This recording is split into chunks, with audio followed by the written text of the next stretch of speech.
બહુ ઇમ્પોર્ટન્ટ વસ્તુ છે, ધ્યાન આપજો. ઓકે, શું છે આ ઇમ્પોર્ટન્ટ વસ્તુ? તમે આ નોટ્સ લખી લીધી. હવે તમે જે ઓર્ડરમાં નોટ્સ લખી છે ને, બીકોઝ તમે નોટ્સ કઈ રીતે લખો? તમે જે વર્ડ પહેલા સાંભળો અને તમને કીવર્ડ લાગે એટલે તમે લખી લો. ઓકે, કારણ કે તમને ખબર નથી ને આગળ શું વર્ડ આવવાનો છે, એટલે તમે તો અત્યારે જે સાંભળો છો એ લખો છો. પણ બોલતી વખતે તમે આ સિક્વન્સમાં એક્ઝેક્ટલી નહીં બોલી શકો. એનો કોઈ મતલબ નહીં નીકળે જો બોલીને. બરાબર, ફાઇન છે તે બરાબર છે. આંકડા, લોકો, લગન, આવશે, કોઈ મતલબ નીકળ્યો આનો? તો જ્યારે હું એક એક વર્ડનું ટ્રાન્સલેશન કરીશ ને મારા નોટ્સ ઉપર, એનો કોઈ અર્થ નહીં નીકળે. બરાબર, 2 અઠવાડિયા પહેલા લગન, કોઈ અર્થ નીકળ્યો? ના. લગ્ન, લગ્નના 2 અઠવાડિયા પહેલા.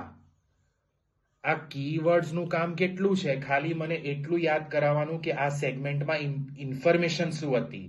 પણ હું બ્લાઇન્ડલી એક એક વર્ડ એ ઓર્ડરમાં ના બોલી શકું, બીકોઝ મિનિંગ જ નહીં આવે કોઈ.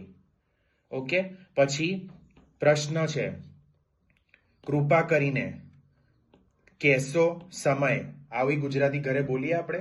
ના. કૃપા કરીને સમય જણાવશો. ઓકે, સો કહેવા શું માંગુ છું હું?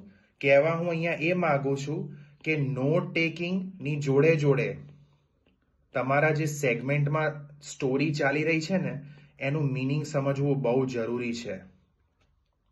નહીતર note taking plus meaning is equal to sentence formation. યાદ રાખજો, લખી નાખો.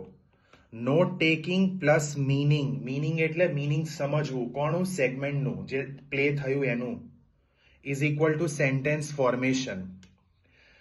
હું તમારા ક્લાસના નોટ્સના પિક્ચર્સ માગી શકું છું, અને મને આ બધું જોઈશે નોટ્સમાં, કે તમે આ બધું લખ્યું છે ક્લાસમાંથી જોઈ જોઈને. So make sure that you are writing these things down and not just sitting there. Okay, તો સેન્ટેન્સ ફોર્મેશન એટલે શું?